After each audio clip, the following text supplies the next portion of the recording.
I'm Ann Crittenden. I'm the president of the Women Marines Association. What inspired you to join the Marines? Well, this is a very funny story. My husband of 42 years, I was working in New York City and I met him on a blind date. And he was a major in the Marine Corps at the time. And I had no unearthly idea, no aspirations to be a Marine. But he started taking me. He was like a public affairs officer at the time, which is now Stratcom for the Marine Corps. And in those days, this was in 1980, they just put people in these jobs. They were not professional public affairs people. And he's an infantry officer, so of all things. But he got to go to all these really cool veteran and military and Marine Corps oriented events. And I said, well, what do you do at these things? And he said, well, we just hang around and look great in uniform and, whatever. And I said, what? And so he took me to a number of these types of events. And I was also very physically fit. I was a big runner and I enjoyed physical fitness and that type of thing. But I'd had no whatever and exposure to the military at all. So as time went on, he said, it could be worse than to not be a Marine. And I said, what are you talking about? And he goes, well, you could be a Marine. I said, in all of these events that you've taken me to, I have never once seen a woman in uniform. He goes, well, they're there. And I said, well, okay, I'll take a look at this. And so on Christmas Day, he took me out to Washington State to visit a friend of his who happened to be the officer selection officer in Spokane, Washington. And he said, Christmas Day, they took me down to the office and we took the ASVAB test to see if I could even pass the exams to get in. Well, I passed the exams. I got selected to be an officer in the Marine Corps. And I said, am I sure I really want to do this? And I went home and told my mother, and she said, you did what? And then I looked at my husband, and I said, okay, now hold on a minute. Are you sending me away somewhere? I mean, what is going to happen to me? He's going to go, well, he goes, Quantico is where they train the women Marines. And I said, yes, but what about you? And he goes, oh, wait a minute. So he said, we got one more thing to do. Don't sign anything yet. And I said, what in the hell? So he was from Oregon originally.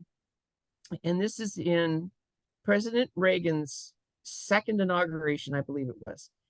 Senator Mark Hatfield was the one holding the Bible.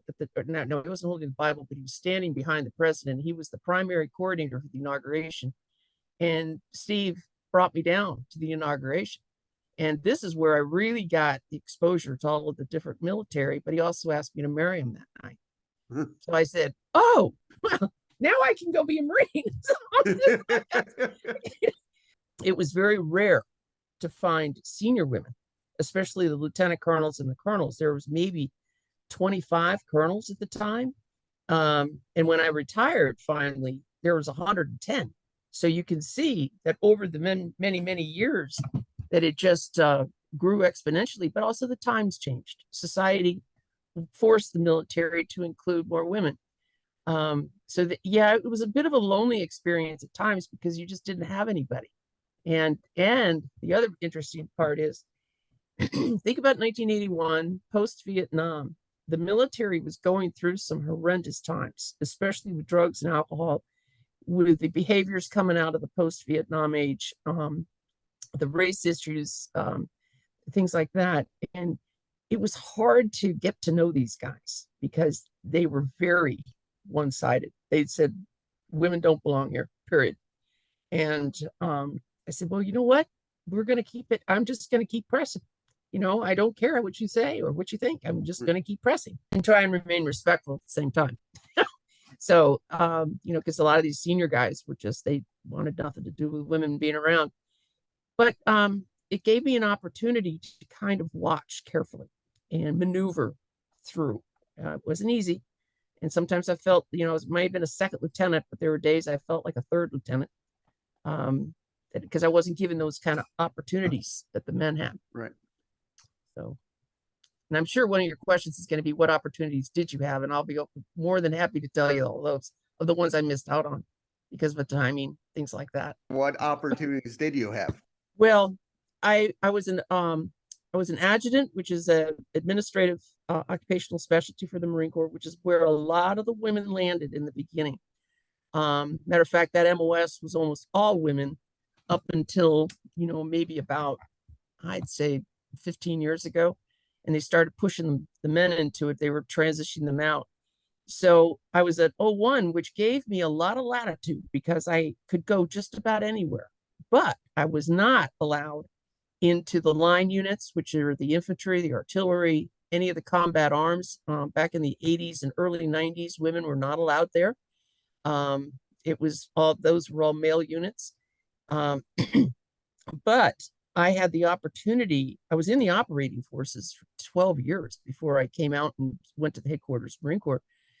I had an opportunity to go to the field on a regular basis. I was working as an administrative officer to a lot of flag officers where I learned a ton. That's where you learn it all. But that's what adjutants did. We worked for the generals and the high-ranking colonels. And we did awards, and you were basically the senior administrative assistant to a lot of the flags. And I had experiences in the gathering of knowledge that I don't think I would have ever gotten if I had been in a line unit. Was very different. You were treated differently. But you also saw a lot. And there was a confidentiality piece in there that, I used to tell my Marines that you have to create yourself the stun mullet look, which is people coming to you asking for information and you got to look like you've never seen them before. You just kind of sit there with a blank look on your face, like, I don't know what you're talking about. And so we could write books, the adjutants and the administrators out there, we could write novels about what we saw because it was just incredible. But I had an opportunity to just go and do so many things. But the most fortunate part is because of my MOS, my husband and I were able to stay together. Very often, some of our Marines are separated because of those restrictions that we had on the combat line units versus those that were not. A lot of the married couples ended up getting separated. Oh, wow. Because there was just no jobs for them on the same base. But a lot of them made it work. And then, of course, then we started having kids. We started, the pregnancy restrictions were lifted in the early or late 70s, because it used to be that when women Marines got pregnant, they had to get out. I was not part of that group. I was part of the latter group where childcare and, maternity uniforms and all the things that go along with it, to include, the health care and the naval hospitals. And, oh, my land in heaven. We were at the ground floor of breaking through on some of that stuff. It was like, my God, would you treat a farm animal like this? I mean, come on. And, I ended up having 3 kids. And I've got, and my oldest boy, who just got selected for lieutenant colonel last week. He's a helicopter. Yeah. Oh, I'm very, very proud of him. He was born in Long Beach Naval Hospital, and which is no longer, but I was able to raise these 3, and I also have one that's disabled who still lives with me. So I was one of the first members of the Exceptional Family Member Program, which was a program that was started in the mid 80s in order to protect military members from being moved unnecessarily and causing their families a lot of distress. And it took years to get this process through. But I was at the very beginning of it, and I helped them write the policy for it. And to this day, it is still in place, and it's been extraordinarily helpful for families. I bloomed where I was planted. However, the times changed quickly. And when the Marine Corps went into such an extended period of combat, it became very difficult for some who had gone to where they were needed, but the promotion requirements didn't work out. So I ended up never making colonel, but that's okay. I mean, just at the end of the day, I got to come home finally. Right.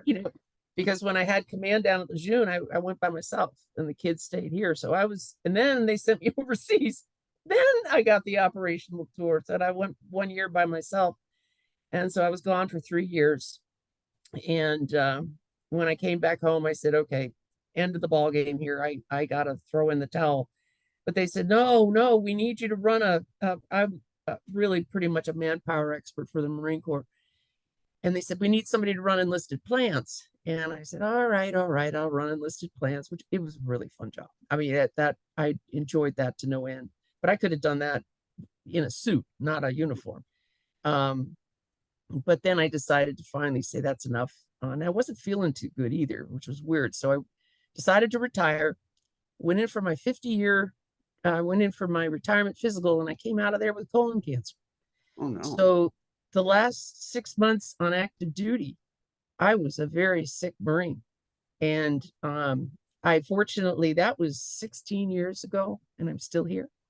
So fortunately, we caught it in time. But it was like, to me, in my mind, every day I was sticking around on active duty, I was losing money. And I said, I need to go. I need to go. So I retired in 2006 and had a big party, and then went to work for IBM.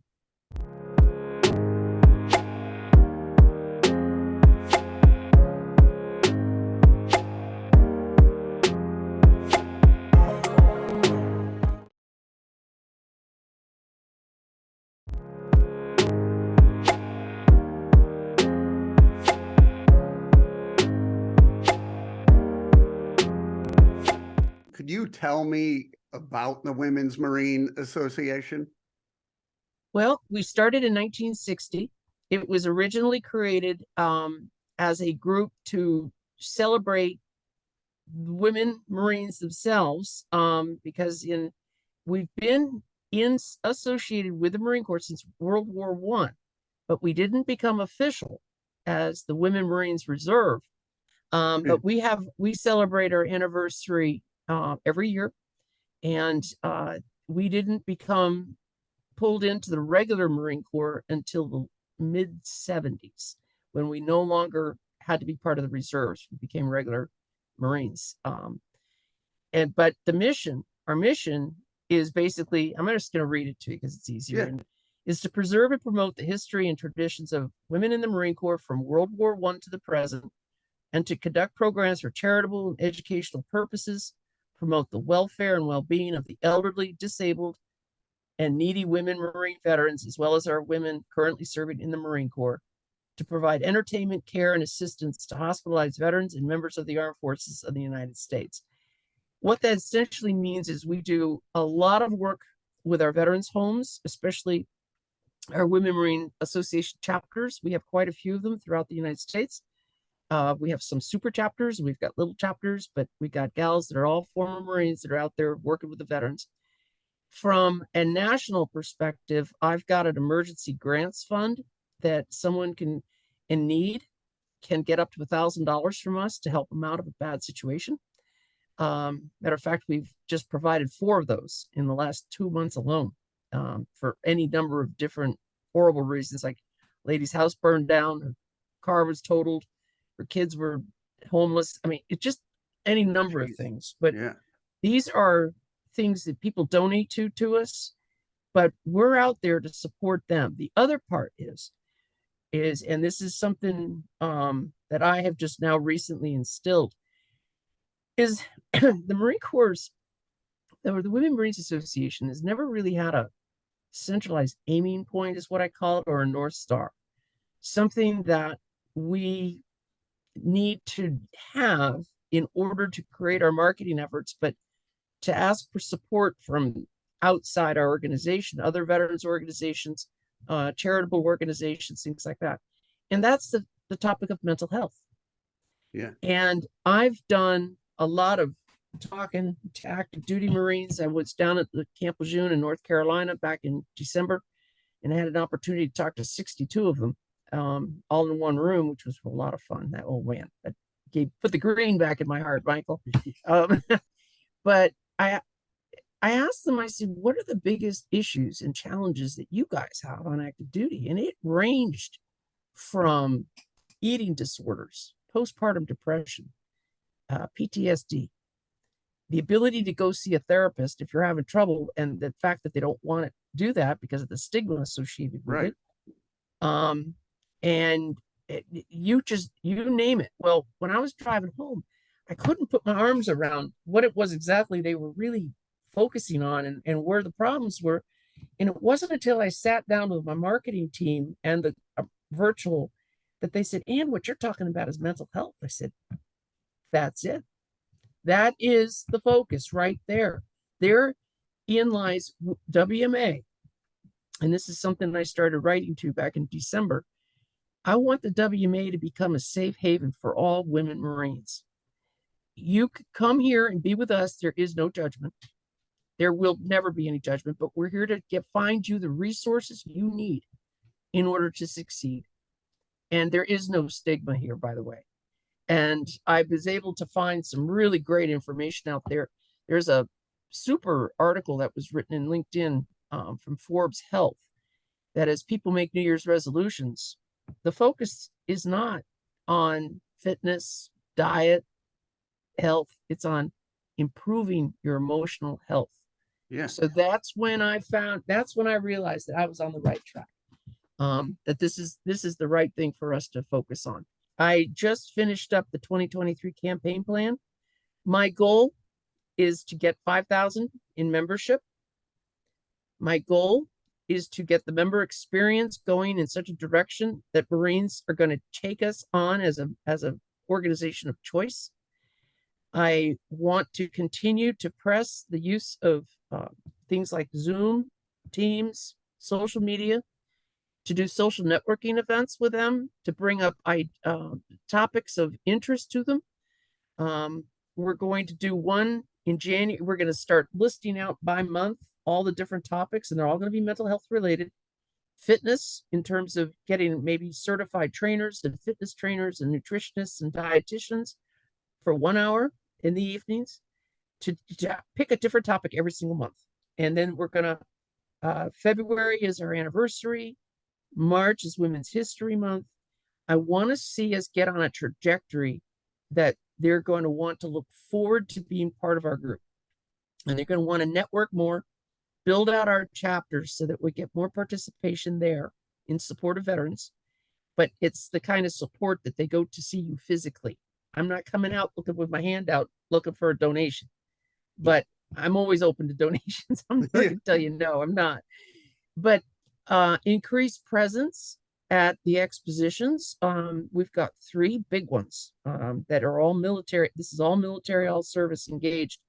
It involves industry to get, because as you obviously the military relies on its equipment and the upgrades to the equipment. Well, you get yourself into one of these big things like at the DC Expo, and you get around industry and you go, hey, how are you? My name's Ann Crittenden. I'm the president of the Women Marines Association. And have you heard about us and what our focus is? And would you like to sponsor? Would you like to become a sponsor for us and become part of our convention group and or become a regular sponsor and donate to us?